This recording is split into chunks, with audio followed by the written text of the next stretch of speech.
דירוג 5 המזיקים שמחרבים לכם את הגינה. ובמקום החמישי, כנימה קמחית.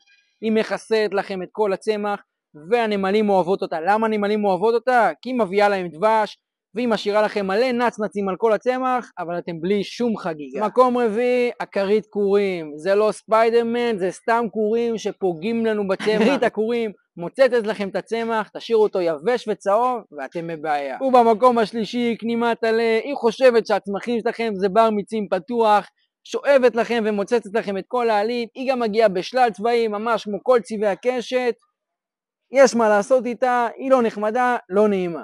ובמקום השני, כנימת אש הטבק, כנימה מעופפת, מפיצה מאות מחלות, בעייתית מאוד, קשה לדבר אותה, קופצת ממקום למקום, ולכן היא זוכה במקום השני. ובמקום הראשון, הגרוע מכולם, בהתחלה זה נראה קטן, ביס פה, ביס שם, ובסוף נגמר לנו כל הצמח. אני מדבר על החלזונות, משאירים לנו סימנים כאלה, מגעילים של ריריות כאלה, דוחה ביותר, מגעיל ביותר, להרים את זה מגעיל, ומחרסמים לנו את כל הצמח. זה היה דירוג 5 המזיקים שלי.